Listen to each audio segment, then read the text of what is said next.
గ్రంథవాగ్ధనంబులన్నీ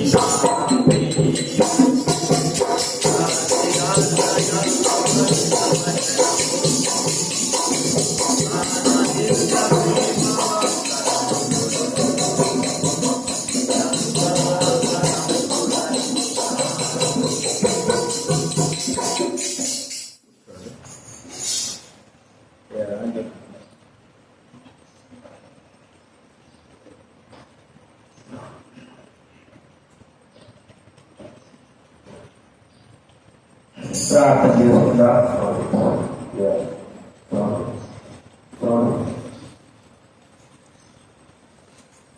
ప్రార్థన చేసుకుందా. పరలోకమందున తండ్రి, ప్రభువైన యేసునామమున మీ వందనాలు తెలుసుకున్నాము ప్రభువా. ఈరోజు మీకు పాదసంతకి మేము వచ్చుతున్నాం. మీ మాట మాత్రం ఎంతో ప్రశస్తమైనది, విలువైనది. అందులో బట్టి ఒక విలువైనది మీ మాట మా జీవితాలకు గొప్ప కార్యం జరిగించి ఆత్మతో, పూర్ణ ఆత్మతో, పూర్ణ శక్తితో, పూర్ణ మనసుతో మిమ్మల్ని గణపతి మైపతులకు సహాయం చేయండి.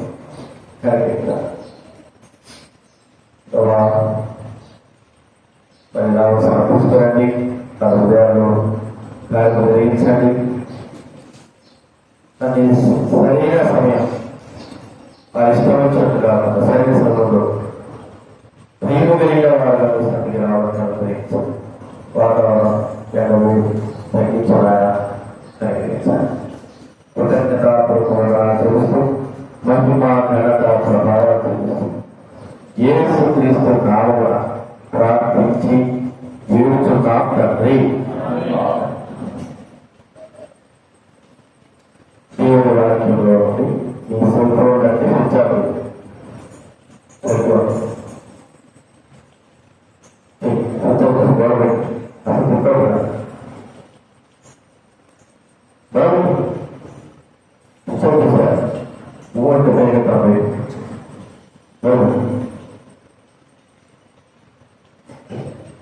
దేవుడి వాక్యంలో నుండి పునరుద్ధ రాష్ట్ర పత్రిక 6వ అధ్యాయం బైబిల్ భాగం నుంచి 193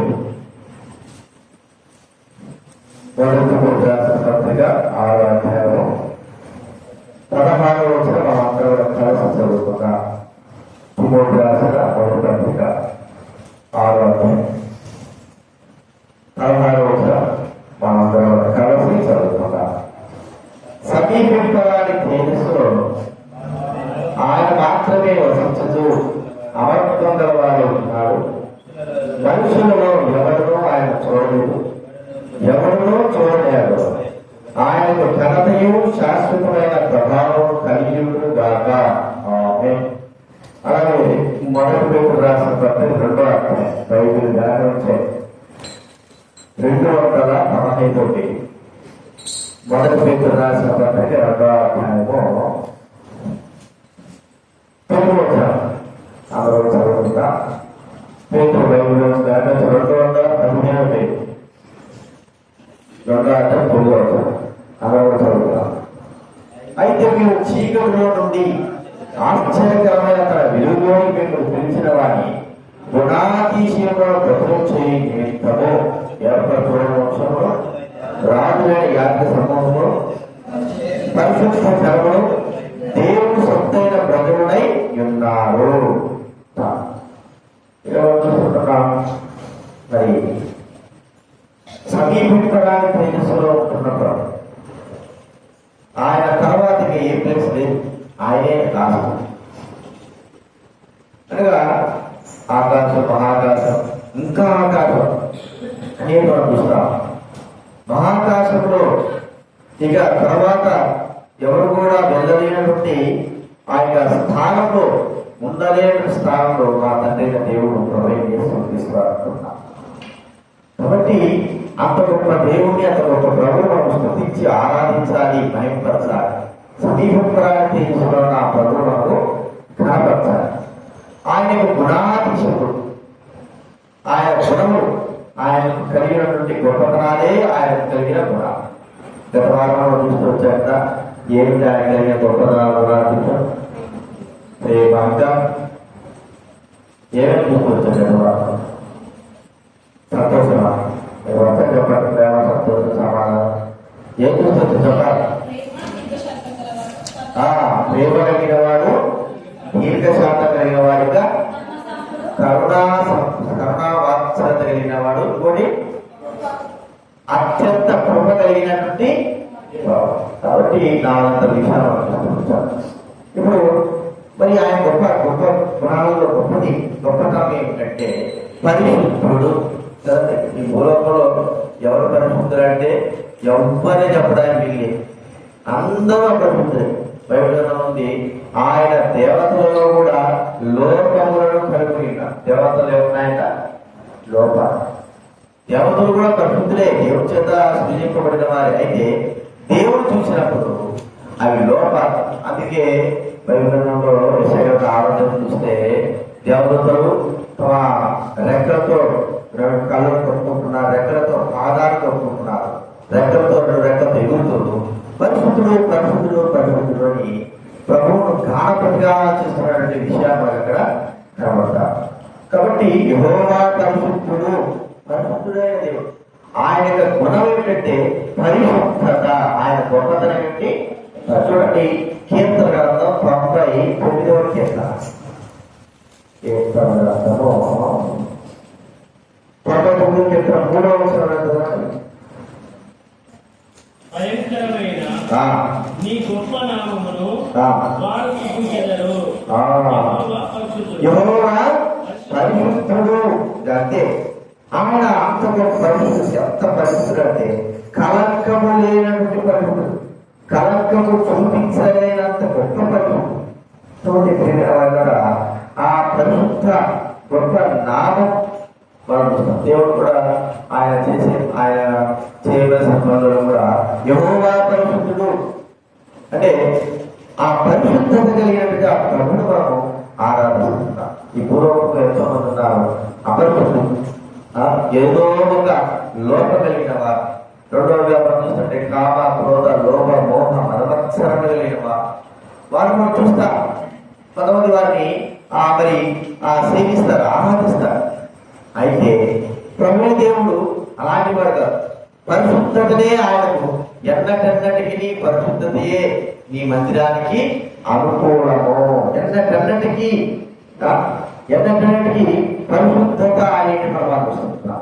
కాబట్టి ప్రియమైన వారు కదా, ఆయన మందిరమునకు పరిశుద్ధత, ఆయన సన్నిధి పరిశుద్ధత, ఆయనే ఒక పరిశుద్ధుడు. ఈ పరిశుద్ధుడైన దేవుడిని మనము కొనియాడి కనపరిచి మహిపరచవలసిన వారంగా ఉంటున్నాం. ఎన్నో విషయాలు ఉన్నాయి. ప్రభున్నాడు తనకు తానే అన్న మాట ఏంటంటే చూడండి, లేవి కాండం 19వ అధ్యాయం. లేవియా కాండం బైబిల్ ముందు భాగం నుంచి 97వ పేజీ.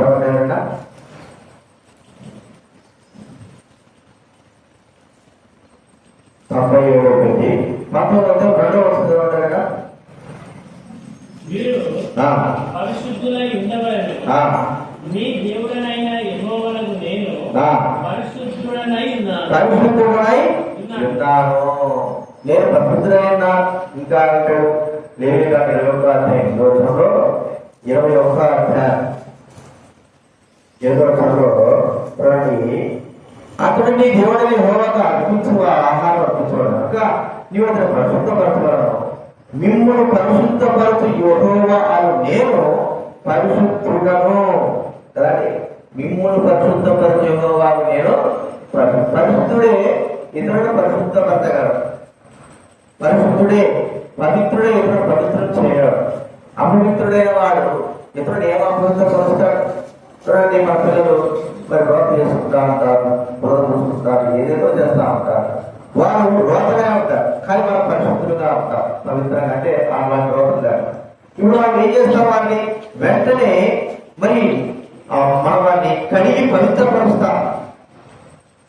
మనము భక్తి సంబంధంగా అలా ఉన్నప్పుడు పరలోక దేవుడు ఆయన పరిశుద్ధుడు కాబట్టి మనము కూడా ఆయన పరిశుద్ధతలో ఉంచుతున్నారు. ఎలా పరిశుద్ధపరుస్తున్నారు? ఆయన పరిశుద్ధత ఏమిటి? ఆయన పరిశుద్ధత ఏమై ఉన్నది? ఏ విధంలో ఆయన పరిశుద్ధపరుస్తున్నాడు? దేనిని బట్టి పరిశుద్ధపరుస్తున్నాడు? ఎవరిని బట్టి పరిశుద్ధపరుస్తున్నాడు? మనుషులు పరిశుద్ధపరచబడాలి అంటే అంత తేలికైన విషయం కాదు. తీసుకొని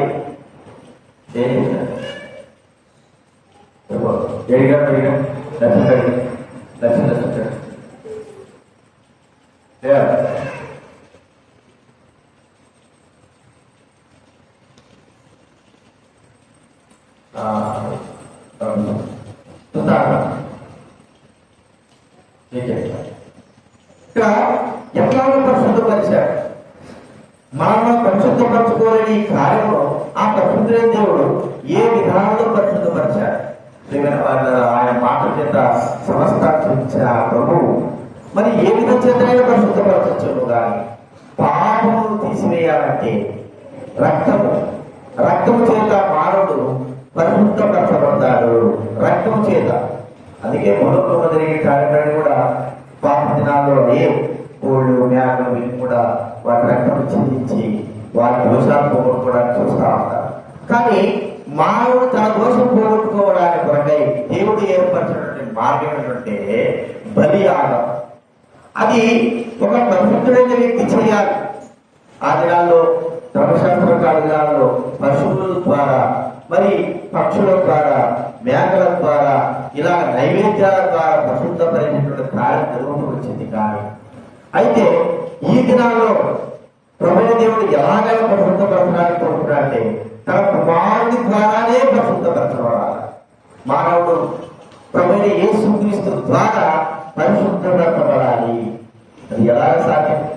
అందుకే ప్రభువైన దేవుడు మనం పరిశుద్ధపరచడానికి కొరకే మనల్ని మరి మంచిగా పరిశుద్ధంగా పవిత్రంగా చేయడానికి కొరకై మన పాపముల కొరకై శరీర సంబంధమైన పవిత్రతగా ఆత్మ సంబంధమైన పాపములు పరిశుద్ధపరచడానికి కొరకై పరిశుద్ధుడైనటువంటి తన కుమారుని ఈ లోకంలో పంపి ఆయన చేయవలసిన కార్యం ఏంటంటే పరిశుద్ధుగా ఉన్నాము.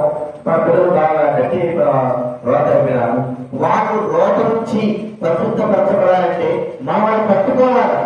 పట్టుకోకుండానే మనం పరిశుద్ధపరచగలమా? మనం వారిని పట్టుకొని వారు కలిగినటువంటి అంశం కూడా ఏం చేయాలి? పడి చూడాలా, చెయ్యాలా, చేయాలి. అంటే వారిని పట్టుకున్నప్పుడు వారికి మనకు కూడా అవుతుంది, మనం కూడా అవుతుంది. కాబట్టి మనకైనప్పుడు మనం కూడా అపరిశుద్ధం కలుగుతాం, మనం కూడా దీంతో కలుపుకుంటాం. మనం కూడా అయితే ప్రభువుని యేసుక్రీస్తు కాదు, ఆయన మన కొరకు ఈ లోకంలోకి వచ్చి మన యొక్క శిక్ష లేక మన యొక్క అపవిత్రత తాను తీసుకున్నాడు. పరిశుద్ధుడు తానే అపవిత్రపరచబడ్డాడు. చూడండి, అంటే మన యొక్క అపవిత్రత ఆయన పట్టింది. రోమా రాసిన తత్వంలో చూడండి,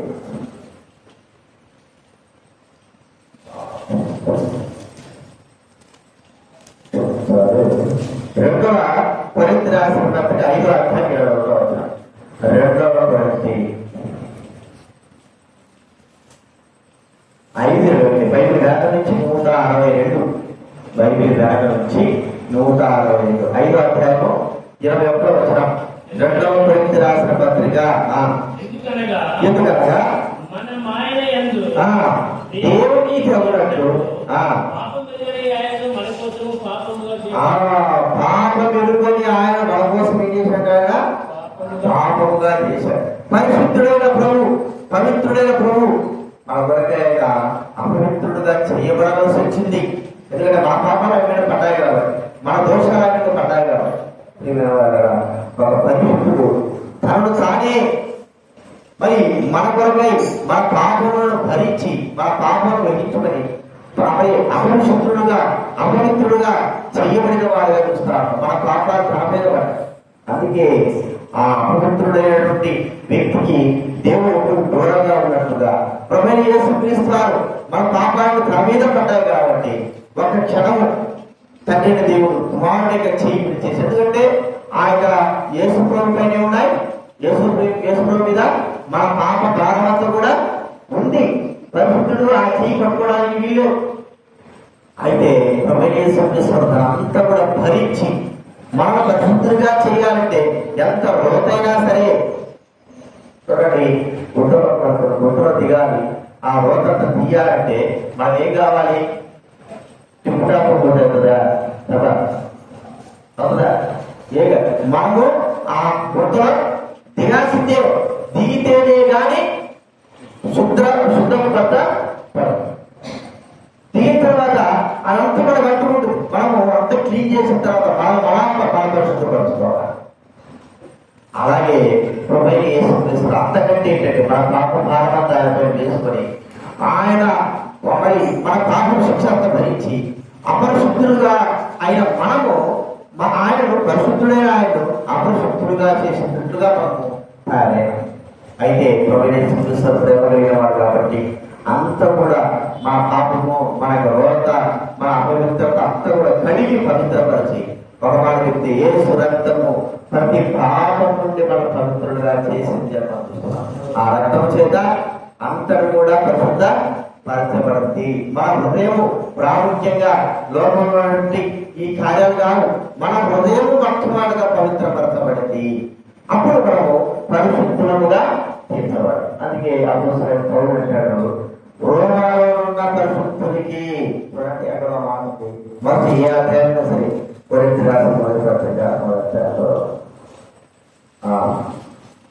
కొరింథీ 1వ అధ్యాయము 2వ వచనం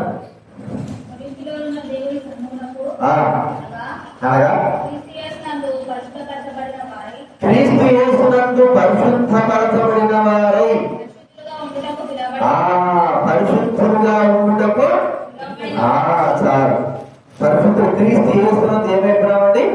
పరిశుద్ధులు. ప్రతి పత్రిక సభాపతి 1వ అధ్యాయం 7వ వచనం 1వ అధ్యాయం 7వ వచనం అలాగే ఉంది.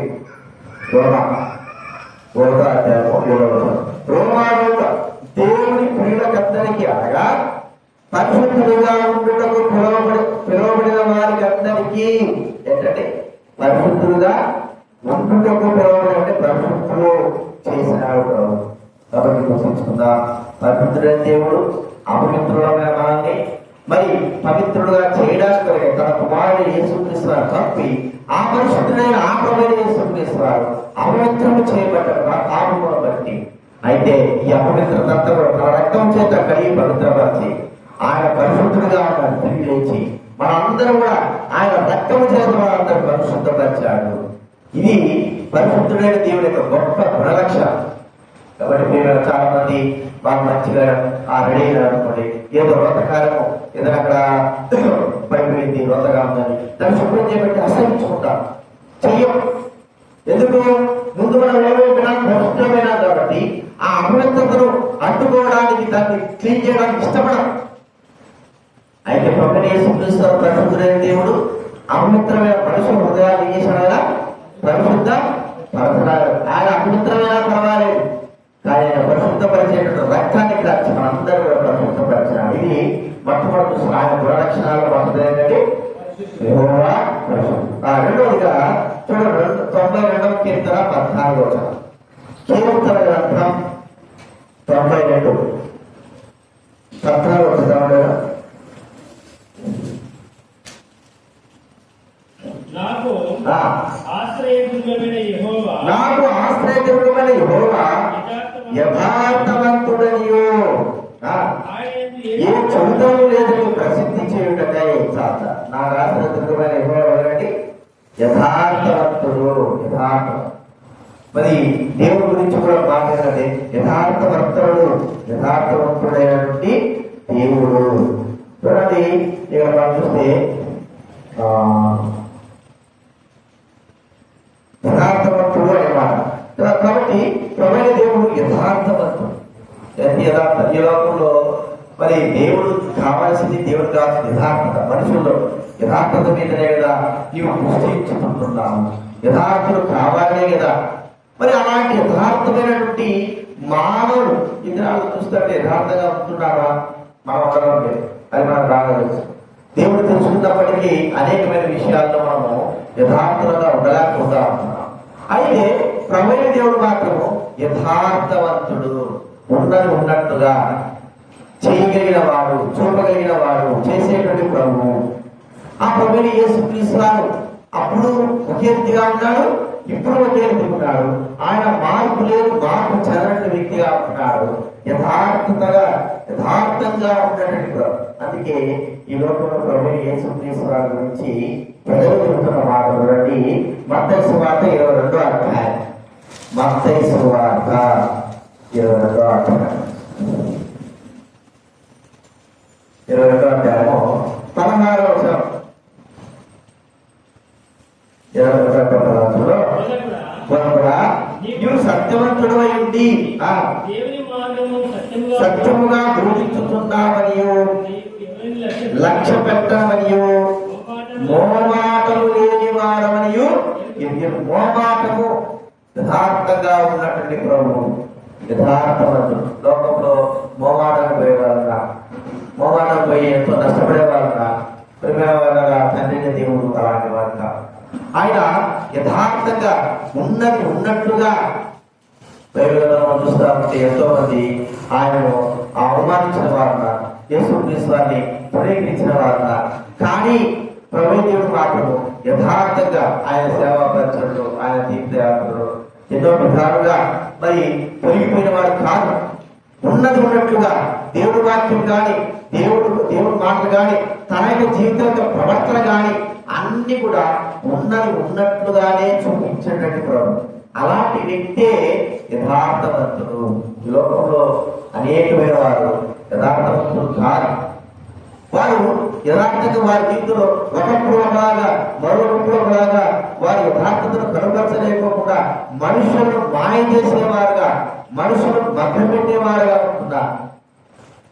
బైబిల్ అంతా యథార్థవాది అంటే బైబిల్ చెప్పుకునే వారు లోక విరోధి కదండి.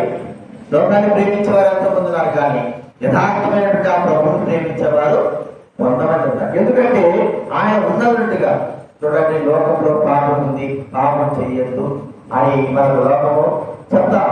లోకము ఏం చెప్తుంది? పాపము చెయ్యాలి. చూడండి, పాపం చెయ్యొచ్చు, కానీ ఆ పాపం అంటకుండా చేయండి అన్నట్టుగా. అట్లా ఇప్పుడు మనం బీసీసాలు ఏమిటి ఏమంటారు అంటే బీర్సాలు అవి మనకు సాగబుట్లని మనకు బాగా అవి తాగితే మనకు అనారోగ్యం అని తెలుసు. మరి ఆ ప్రభుత్వాన్ని కూడా అనారోగ్యం తెలుసు. దాని ద్వారానే ప్రభుత్వానికి ఏమవుతుంది? లాభము వస్తుంది. కరోనాలో మొట్టమొదటిగా తెలిసినటువంటి షాప్ ఏంటి చెప్పండి? కూరగాయ షాప్లో కరోనా అయిపోయిన వెంటనే మొట్టమొదటి తెలిసిన షాప్ ఏంటి? వైట్ షాప్లే మొట్టమొదటి కూరగాయ షాప్ కూడా కాదు. ఎందుకంటే ఆ నెల రోజులు వాటికి ఎగబడిపోయినారు. లక్షల లక్షల లక్షలు ఒక క్షణాలు వచ్చేస్తాయి. అర్థమైందా?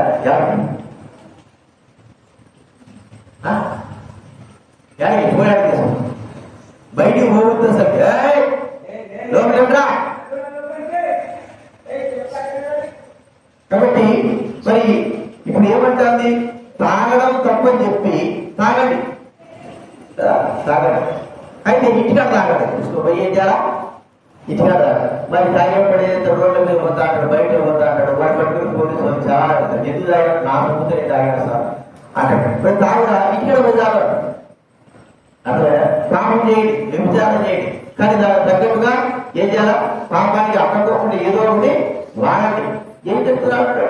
పాపము చేయమంటున్నారు, పాపం చెయ్యొద్దు అన్నట్టుగా మాట్లాడుతుంది. కానీ పాపము చెయ్యొచ్చు. లోక పెట్టింది యథార్థంగా ఉంటుందా? లోకం యథార్థంగా లేదు. కానీ ప్రభుని దేవుడు మాత్రం పాపము, ఇది పాపం అంటే పాపమే, ఇది చేయకూడదంటే చేయకూడదు, ఇది దీని ద్వారా నష్టం అంటే నష్టమే. అంటారా? ప్రభుని దేవుడు, మన దేవుడు వాళ్ళకి చెప్పాడంటే అది యథార్థంగానే ఈ పాపం చెయ్యొద్దు అంతే. అది చేయకూడదు, చేయొచ్చు కానీ తప్పించుకో అనేది లోకం. కానీ ప్రభుని దేవుడు అంటాడు అబద్ధం ఆడకూడదు, అబద్ధం ఆడచ్చు కానీ తప్పించుకో. మోసం చేయకూడదు, మోసం చేయొచ్చు కానీ తప్పించుకో. కానీ దేవుడు లోకం చెప్పే తీరు ఎలా ఉంటే మన దేవుడైన ప్రభు ఏం చెప్తా అంటే ఉన్నట్టుగా నువ్వు ఇది చెయ్యకూడదు అంతే. నువ్వు ఇది చేస్తే చస్తావు. యథార్థంగా మనుషులకి ఆ పాపం యొక్క విలువను తెలిపి, పాపం యొక్క శిక్ష తెలిపి యథార్థంగా మనుషుల విషయంలో ఆయన యథార్థవంతుడై ఉంటున్నాడు. కాబట్టి మనం గుర్తించుకుందాం, ప్రభు దేవుడు రెండవ ఏం చూస్తున్నాము? ఆయన ఉన్నది ఉన్నట్లుగా చెప్పేవాడు చేసేవాడు. యేసుక్రీస్తు వారు ఒకలాగా మరొకలాగా ఆయన చేసేవాడు కాదు. ఆయన ఏదైతే చెప్పాడో, ఏదైతే ప్రకటించాడో, ఏదైతే చెప్పన్నాడో అది ఉన్నట్లుగానే చేశాడు. దానికి వేరుగా ఏం చేయలేదు. ఆయన ఏదైతే చెప్పాడో అదే నెరవేర్చాడు. కాబట్టి ఆ దేవుడు మన విషయమై దయగలిగిన వాడి లోకంలో నశించిపోయే మనకు ఏం చెప్తాడంటే మీకు పరలోకం ఉంది, పాపం చేసిన వారికి నరకము ఉంది. అర్థమైందా? కొంతమంది లోకం ఏం చెప్తారు? అదే చెప్పేది, మీరు ఎంతైనా పాపాలు చేయండి, పుణ్యాలు చేయండి. ఏంటి? ఆరోగ్యం ఉన్న వారికి పనులు ఇవ్వడం, వారికి దుస్తులు ఇవ్వడం, ఈ చేస్తే ఏమవుతాయో పని పుణ్యం వస్తుంది. ఇదేంటి? కానీ పాపం మాత్రం వదలొద్దన్నట్టుగానే ఉంటారు. ఇదేంటి? పాపం మాత్రము వదలదు. తర్వాత కొంతమంది అంటే పాప సాధారణ క్రియలు అంటే మీరు పాపం చేశారా, మంచిదే, ఈ సంవత్సరం ఈ సంవత్సరం చచ్చిపోతారు. మీరు చచ్చిపోయిన తర్వాత మీ పాపానికి శిక్ష ఏంటి? నరకం అని చెప్పడం కదా. వచ్చే జన్మలో మీరు ఏమంటారు? జన్మ మళ్ళీ వచ్చే జన్మలో కాకిగా కుక్కగా పుడతారు కదా. ఆ కాకిగా కుక్కగా పుడితే అక్కడ ఏమన్నా మంచి కార్యం చేస్తే మళ్ళీ మనిషి జన్మగా ఉంటారు. అంటే కారణం ఏమిటంటే ఇది తీసి దాన్ని పెట్టుకున్నా, సౌండ్ తగ్గించి పెట్టు, చిన్నది ముందు సౌండ్ తగ్గి మోషన్ లాగు, చక్కగా లాగాల, ఆగి సౌండ్ తగ్గి. హలో హలో, ఎవరు బ్లూటూత్ తయారు చేసింది? యూట్యూబ్ నుంచి తీసింది. ఈకో అంత తగ్గించి, అంత తగ్గించి ఈకో. కాబట్టి మనం చూస్తుంటున్నాం ఈగో వస్తుంది. హలో, ఇప్పుడు మనం ఇక్కడ గమనించేది ఏంటంటే యథార్థవంతుడు. కాబట్టి ఆయన ఉన్నతున్నట్లుగా పరలోకం ఉంది, నరకం ఉంది. ఇది జాగ్రత్త. అయితే లోకాన్ని మబ్బు పెట్టేటట్లుగా మంచిగా చేస్తే ఒక మాట నేను చెప్పాలంటే యెహోషాపాతు కాలంలో మరి ఒక ప్రవక్త ఆహాబు యెహోషాపాతు ఏం చేశాడంటే ఆహాబుతో బియ్యం పొందినాడు. ఆహాబు యుద్ధం, మరి వేరే దేశస్తులు తన మీదకి యుద్ధం వస్తే యెహోషాపాతు బియ్యం పొందాడు కదా, తన యొక్క మరి బంధువులు చూడడానికి వెళ్ళాడు. వెళ్ళినప్పుడు అక్కడ ఆహాబు దగ్గర ప్రవక్తలు ప్రవచిస్తా ఉన్నారు. ఎవరు ప్రవచిస్తున్నారు? మన బాగా అయ్యా నువ్వు యుద్ధానికి పోతే అందరు చంపేస్తావు, నీకు దేవుడు విజయం దయచేస్తాడు, యెహోవా విజయం దయచేస్తాడు, అందరూ ప్రవచిస్తున్నారు. కానీ అక్కడ మరి యెహోషాపాతు అన్నాడు, ఈ ప్రవక్తల కంటే యెహోవా ప్రవక్త ఎవరైనా ఉన్నాడు కానీ వాడు నా గురించి ఏం చెప్తాడు? మంచిగా చెప్పడంలే, అర్థమైందా? చెడే చెప్తాడు. అందుకే వాడంటే నాకు ఇష్టం లేదు. వీళ్ళందరూ ఎలాంటి వారు? కాబట్టి 400 మంది ప్రవక్తలు, నువ్వు సచ్చినా సాగుపోయినా మాకు కావాల్సింది ఏంటి? కాబట్టి మంచి, నీ దగ్గర నుంచి మంచి కావాలి. కాబట్టి నువ్వు ఎలాంటి దుర్మార్గుడు ఉన్నా నువ్వు మంచివాడు కాదని చెప్పడగా, నువ్వు మంచివాడువే, నీకు విజయం కలుగుతుంది, నువ్వు బాగానే ఉంటావు అని మభ్య పెట్టేటువంటి ప్రవక్త. అక్కడ ఉన్న ప్రవక్త, మీకనే ప్రవక్త ఎలాంటి వాడు అంటే ఉన్నట్టుగానే దేవుడు ఏదైతే సాధిస్తాడో అది ఉన్నట్లుగానే చెప్పేటువంటి వ్యక్తిగా మనం చూస్తా ఉన్నాం. కాబట్టి అయితే దేవుడు అంతకంటే గొప్పవాడు, యథార్థవంతుడు. ఇది తప్పు చేయకూడదు, ఈ కార్యం చేయకూడదు. చూడండి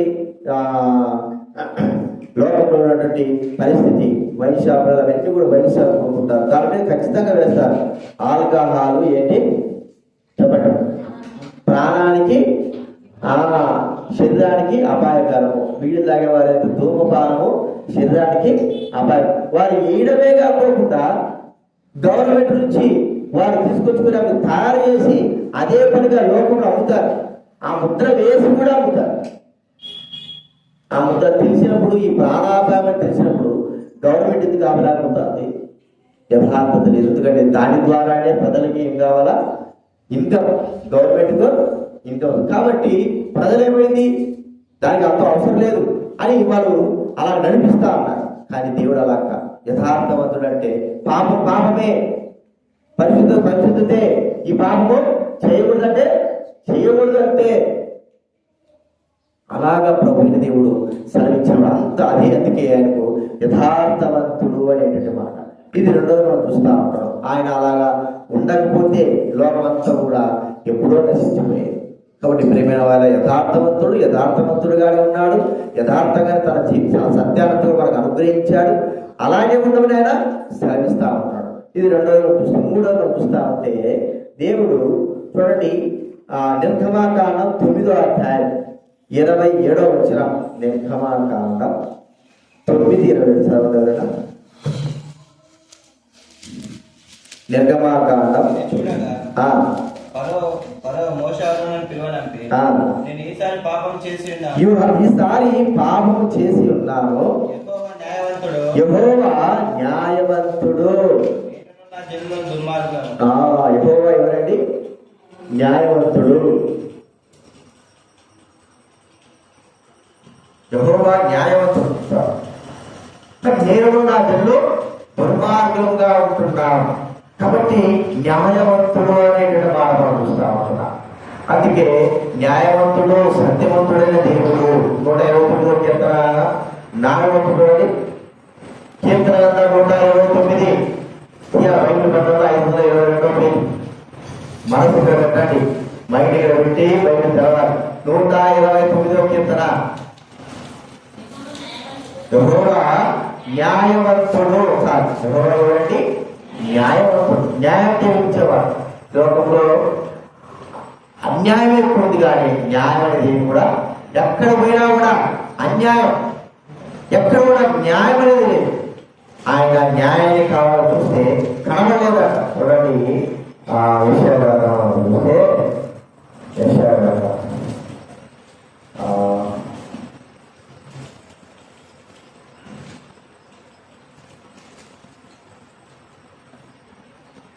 5వ అధ్యాయం 7వ చదవలేదట. యెషయా గ్రంథము 5వ అధ్యాయం 7వ వచనం.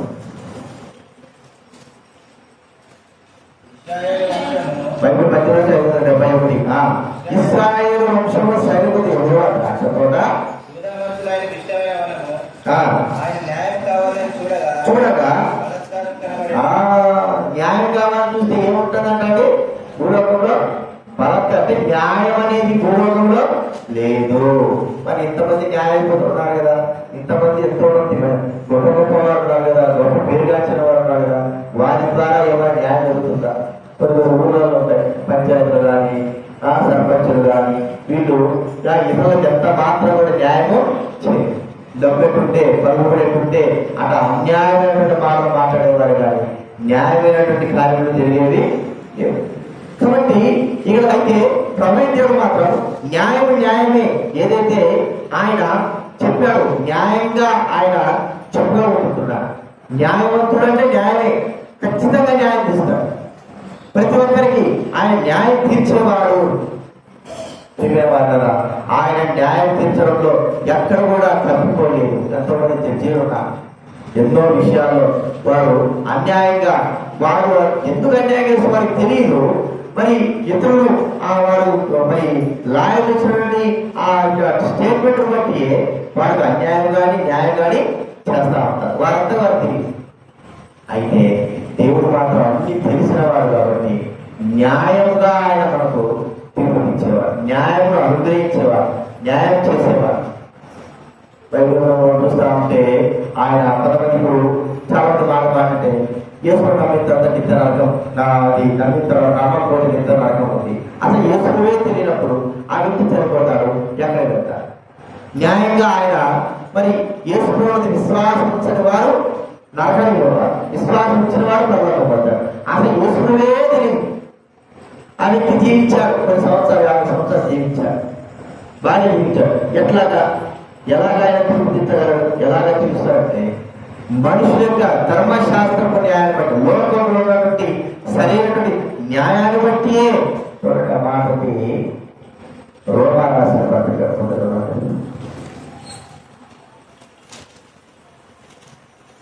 రోమా రాసిన పత్రిక 2వ అధ్యాయం 11వ వచనం. రోమా రాసిన పత్రిక 2:11. దేవునికి పక్షపాతం లేదు, ధర్మశాస్త్రము లేక పాపము చేసిన వారందరూ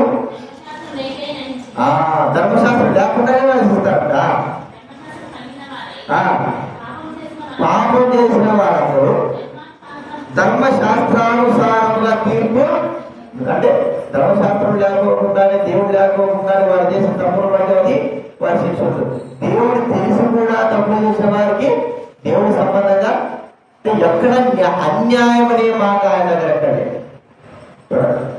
ఈ దినాల్లో లోకంలో అన్యాయం ఉంది, మన జీవితంలో కూడా ఎన్నోసార్లు అన్యాయం చేశాం, కానీ దేవుడు మాత్రం మనకు అన్యాయం చేయాలి. ప్రియమైనవారా, మనకు దేవుడు కానీ అన్యాయం చేయాలనుకుంటే మనం ఎప్పుడో నశించిపోయేవాడు. ఆయన న్యాయవంతుడు, మరి అన్యాయం చేసేవాడు కాదు అని మనం గుర్తించాలి. దాంట్లోనే ఆయన సత్యవంతుడు కదండి. దేవుడు ఎవరండి? సత్యవంతుడు. బైబిల్లో నుండి ఈ వాక్యమే సత్యం. చూడండి, యోహాను 7వ అధ్యాయం 28వ వచనం. యోహాను సువార్త 7వ అధ్యాయము 28వ వచనం. 7:28 కాగా యేసు దేవాలయంలో బోధించుతూ, మీరు నన్ను ఎరుగుదురు, నాటికి నేనే రాలేదు, నన్ను పంపినవాడు సత్యవంతుడు. నన్ను పంపినవాడు ఎవరండి? సత్యవంతుడు. సత్యం, మార్గము, సత్యము, జీవం. సత్యమైన వాడు ఉన్నది ఉన్నట్టుగా ఆయనేగా, వేరే భ్రమ కాదు. లోకంలో భ్రమలు అనేటువంటి ఉన్నాయి, భ్రమ కలిగించేటున్నాయి. ఆ సత్యం కాదు, అసత్యం. భ్రమలో ఉంటున్నారు, చాలా మంది భ్రమలో ఉన్నారు. కానీ ప్రభువు దేవుడు మన కళ్ళు తెరిపించి నిజమైన సత్యంలోకి మనల్ని నడిపించారు. మనకు బాగా తెలుసు, ఒక పళ్ళు ఉన్నాయనుకోండి, తినే పళ్ళు ఉన్నాయి, మాడి పళ్ళు, లేకపోతే అరటిపడి పళ్ళు ఉన్నాయి. అవన్నీ కూడా మరి తయారు చేసినట్టుగా ప్లాస్టిక్తో తయారు చేసేది ఆడ పెట్టి ఉంటారు. మన షోకేజ్ లాగా టీపాయ్ లాగా పెట్టి ఉంటారు. వాటి పక్కనే నిజమైనటువంటి కూడా ఉంటాయి. నిజమైన పళ్ళు, ద్రాక్ష పళ్ళు, దానిమ్మ పళ్ళు అన్నీ ఉంటాయి కదండి. ఇప్పుడు మనం దూరం నుంచి చూసినప్పుడు భ్రమపడిపోతాం, నిజంగా పళ్ళు ఉన్నాయా అని ఉంటారు. దగ్గర పోయి చూసినప్పుడే ఏది నిజమో అది సత్యం తెలవబడుతుంది. దూరం నుంచి చూస్తే మనకేమో అర్థం కాదు. అయితే దేవుడు కూడా సత్యము, నిజమైన సత్యం ఏమిటి అని ప్రభువుడు మన కళ్ళు తెలిసినప్పుడే మనం ఆ సత్యాన్ని మనం చేసినాము, గుర్తించాం. యేసు ప్రభువు వారు నిజమైన సత్యం. ఆ సత్యము మనం తెలుసుకోవాలంటే మన కళ్ళు లేవు కావాలి, తెరవబడి ఉండాలి. నిజము తెలుసుకోవాలంటే ఆత్మ కళ్ళు. ఈ ఆత్మ కళ్ళు సాతాను మూసేశాడు కాబట్టి ఈ దినాల్లో అనేకులు మరి ప్రతివారై ఏది సత్యము ఏది అసత్యమో గ్రహించలేక వాటి మీద వాటిని వెంబడించే వారుగా ఉంటున్నారు. అయితే నీ సత్యము తెలుసుకున్నప్పుడు కళ్ళు తెచ్చిన తర్వాత ఆ సత్యదేవుడు ప్రభువైన చంద్రశేఖర్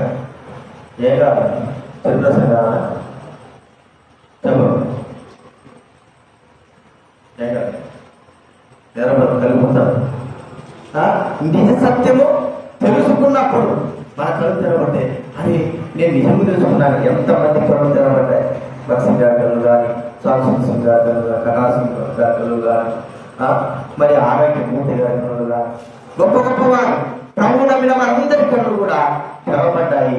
ఇదే సత్యము వారు గ్రహించారు. ఎందుకంటే సత్యవంతుడు సత్యమునే చూపించారు, సత్యమే గ్రహింపజేసేవారు. సత్యం చూసేటట్టుగా మనం కళ్ళు, లేకపోతే మనం ఎలా ఉన్నామంటే అసత్యము, భ్రమ, అని నిజమేనా ఇది నిజమేనా భ్రమ.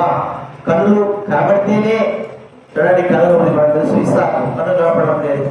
ఏశావు యాకోబులు, యాకోబు మోసం చేసేసాడు. కళ్ళు స్వరం ఉండేది కాదు, చూస్తేనే మనిషిని గుర్తించదు. అలాగా ఉంటే భ్రమపరిచేటువంటి దినాల్లో మనం ఉన్నప్పుడు ప్రభు మన కళ్ళు తెచ్చాడు. నిజ సత్యము నేనే అని గ్రహింప చేసుకుని వచ్చాడు. ఇంకో మాట చెప్పుకోవాలంటే, సౌలు తాను ధర్మశాస్త్ర పద్ధతి ప్రకారంగా జీవించాలనుకుంటున్నాడు. మరి యేసు ప్రభు వారు సత్యమై ఉంటే మరి ఆయన యొక్క పిల్లలందరినీ కూడా చంపాలని తీసుకొచ్చాడు. అయితే ఆ వ్యక్తి యొక్క కన్నులు దేవుడు తెరిచాడు. తెరిచి నేనే వేసుకోవాలి, నేనే దేవుని, నేనే సత్యము అని చూపించినప్పుడే ఆ వ్యక్తి చూడగలుగుతూ వచ్చాడు. లేకపోతే ప్రేమ వాళ్ళ సౌలు అసత్యంలోనే ఉండేవాడు. కాబట్టి మన జీవితాలు కూడా అలాగా దేవుడు సత్యంలోకి మనల్ని నడిపించాడు, కన్నులు తెరిచాడు. అది సత్యవంతుడు కాబట్టే సత్యము చూపించి సత్యంలోకి మనల్ని నడిపించి. ఇది మనం చూస్తూ ఉంటే మూడోది మనం చూస్తున్నాం. ఆయన గుణలక్షణాలు సత్యము ఉన్నదన్నాడు. ఎవరు కూడా మరి ఎంతో మంది చూడండి, మీరు ఒక ఆలోచించండి. కంపెనీలు ఉంటాయి, కంపెనీ పేరు సోనీ కంపెనీ, ఇవన్నీ ఉంటాయి. ఈ సోనీ కంపెనీలు ఒక్కోసారి రోడ్ల మీద పోతా అంటే ఈ బీహార్లో వాటిని సౌండ్ బాక్స్లు పెట్టుకొని అమ్ముతాడు. దానిపైన ఏముంటుంది? సోనీ అని ఉంటుంది, కానీ సన్నీ అని ఉంటుంది. బాక్స్ పెట్టుకొని ఒక అక్షరమే తప్పు ఉంటుంది అక్కడ. అది మనం చూస్తాం. సూర్యుడు రాక ఎక్కడైనా పెద్ద పెద్ద కంపెనీలు ఒకటి 10,000, 10,000, 20,000 పెట్టేటోళ్ళు రోడ్డు ఎవడైనా అమ్ముకుంటాడా? ఇది కూడా మనం కొన్ని గ్రహించాలి. సరే, అమ్ముకున్నటువంటి ఏమైనా సరే ఆ పేరు కూడా కరెక్ట్ చేస్తాడా? వాడికి కరెక్ట్ అది ఎట్లుంటుందంటే ఒక అక్షరమే పోతుంది. ఒక అక్షరంలో ఉంటుంది. ఇది సోనీ అని పోయి సన్నీ అని ఉంటారు. అక్కడ మీకు ఎండనే ఉంటుంది. అవి పోయి ఒక అక్షరం, ఆ ఒక అక్షరం చూడడం నీకు మంచిగా ఉన్నది. ఇది మోసపోయి మనం ఏం చేస్తామో చూస్తుంటాం. అది అంత అంత తేడా ఉంటుంది సత్యానికి అసత్యానికి. అది తెలుసుకోవాలంటే నిమ్మలంగా చూస్తేనే కానీ దాన్ని మనము గ్రహించలేము. ఎన్నోసార్లు మోసపోయాక మనం చూసుకోవద్దని మోసపోయానే చూశానే పళ్ళు మాట పళ్ళు ఇవన్నీ చూడగానే బాగానే ఉంటాయి. అవి చూసి అవి చూసే వ్యక్తికి, బాగా చూసే వ్యక్తికి అది ఎట్లా ఉంటాయని గమనించిన వ్యక్తికి మాత్రమే, కొనే వ్యక్తి మాత్రం చూసి మంచిదా చెడ్డదా అనేది ఆ వ్యక్తి గ్రహించగలరు. అలాగే మనం గ్రహించలేకపోయినా దేవుడు ఎవరో ఆ సత్యవంతుడు గ్రహించకపోతే దేవుడే మన కన్నులను ఏం చేశాడు? ఆయన తొలగించినాడు. అంటే తెరిచాడు. ఆత్మకలు తెరిచినప్పుడు మాత్రమే వాళ్ళు చూశారు. ఇంతమంది కన్నులు ఉన్నాయి కదా, ఇంతమంది చూడలేదా అంటే దేవుడు ఇంతమంది ఆత్మకలు ఆయన తెరవలేదు. వారు తెరవలేదు కాబట్టి వారు అసత్యంలో అసత్యం ఇదే ఇదే ఇదే ఇదే చూస్తున్నారు. ఒక దినం దేవుడు ఎవరు కన్నులు తెరుస్తాడో ఆ వ్యక్తి గ్రహిస్తాడు. నేను సత్యంలో అసత్యంలో ఎప్పుడు ఉన్నాడో సత్యంలో నడవాలా అనేది. కాబట్టి సత్యవంతుడు ఇంకో ముందే చూసాము, న్యాయవంతుడు, సత్యవంతుడు. చివరిగా ఒక్క మాట చూసుకుంటుందా, దేవుడు జీవం కలిగిన వాడు. చూడండి, ఆయన గుణం ఏంటంటే జీవం. 2వ సమూయేలు గ్రంథం 22వ అధ్యాయము 47వ వచనం. చివరిగా 2వ సమూయేలు 22వ అధ్యాయం 47వ వచనం. యెహోవా జీవము గలవాడు. ఎవరండి? ఆయన జీవమును ఇచ్చేది వ్యక్తి. జీవం కలిగిన వాడు. ప్రియమైన వాళ్ళ ఎలాంటి జీవం? ఈ జీవం ద్వారా అనేకులైన వారిని బ్రతికించే జీవం. ఈ జీవము మరి యేసు జీవం కలిగిన వాడు కాబట్టే ఈ దినాన మనం జీవిస్తున్నాము. ఇక ఎప్పుడు కూడా మనము జీవించే ఉంటాం. జీవం కలిగిన వాడు జీవం పోయిన మానవులకి జీవం అనుగ్రహించడానికి వచ్చినటువంటి జీవాధిపతి. నేను గొర్రెలకు జీవము సమృద్ధిగా ఇవ్వడానికి వచ్చిన అన్నాడు. ఆ జీవము యేసు క్రీస్తులో ఉంది. ఏ వ్యక్తి అయితే యేసు క్రీస్తును అంగీకరిస్తాడో, రక్షింపబడతాడో, పాపాలు ఒప్పుకుంటాడో, హృదయంలోకి ఆహ్వానిస్తాడో ఆ వ్యక్తి జీవం కలిగిన వాడుగా చేయబడతాడు. లేకపోతే నిర్జీవము అంటే చచ్చిపోయిన శవము ఎలా ఉంటుందో అలాంటి స్థితి కలిగిన వాడుగా ఉంటాం. జీవం ఉంటే ఆ శవము కుళ్ళు పట్టదు. జీవం ఉంటే ఆ శవంలో నుంచి శవము మరి కుళ్ళు పట్టదు.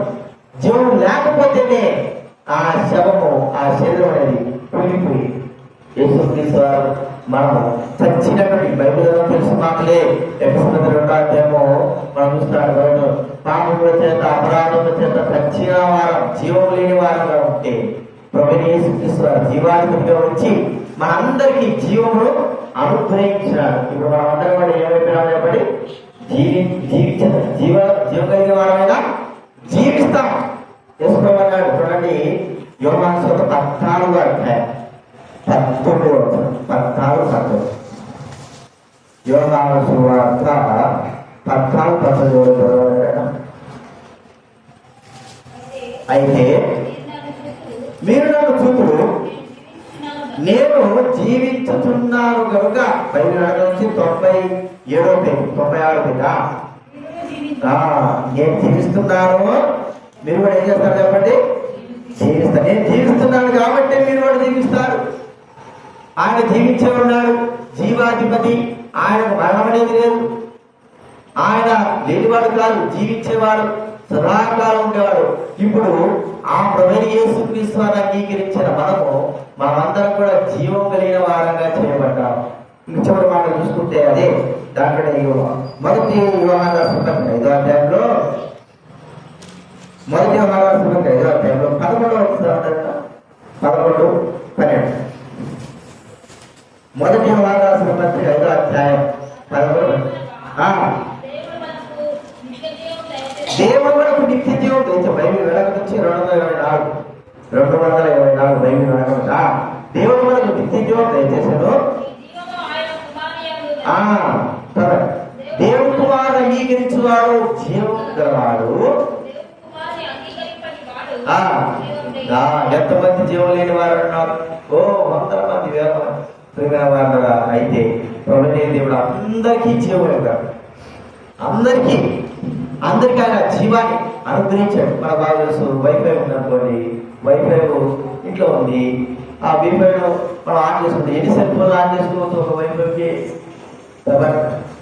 5 కదా. దాని పవర్ బట్టి 10 కూడా ఆన్ చేసుకోవచ్చు. తర్వాత కంపెనీలు ఉంటాయి, ఆ కంపెనీలు కూడా 15, 20, 30 కూడా ఉంటాయి. వాటన్నిటికీ ఒక్క వైఫై ద్వారా అన్ని ఏమవుతుంది చెప్పండి, అన్ని కంప్యూటర్లు కానీ అన్ని కూడా పనిచేస్తున్నట్టుగా. అయితే ఆ ఒక్క వైఫైవే ఈ ప్రపంచమంతటా కూడా చేయగలదా? చేయలేదు. ఇంకో మాట తెలుసుకోవాలంటే శాటిలైట్ పైన పైన మనకు కావచ్చు యూట్యూబ్ ఉంది.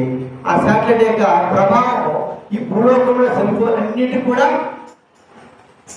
మరి కారణం అవుతుంది. అన్ని కూడా చేయగలరు. కానీ లోపల శాటిలైట్ కూడా అందనటువంటి స్థితి అందరూ కూడా ఉంటాయి. వాటిని కూడా అవి అందరూ పైపై ఉన్న వరకు మాత్రమే ఏదైనా చేయగలరు. అయితే మరి ప్రభువైన దేవుని యొక్క జీవం ఎలాంటి చెప్పండి? ప్రపంచంలో ఉన్న వారందరినీ కూడా ఒకే ఒక జీవం కలిగిన అందరినీ వెలిగించగలరు. ఇప్పుడు ఆ వెలిగింపులో మనం కూడా ఉన్నాం, ఆ జీవంలో మనం కూడా ఉన్నాం. ఆ జీవం మనం కూడా అనుగ్రహింపబడింది, మనం కూడా జీవిస్తా ఉంటున్నాం. కాబట్టి జీవం కలిగిన వాడు మనం ఏం చేశాడు? జీవం కలిగిన వాడుగా చేసినట్టు ప్రభు స్థుతించాలి. కాబట్టి ఆయన గుణం ఏంటంటే అందరినీ జీవించాలి. సంపద కాదు గుణం.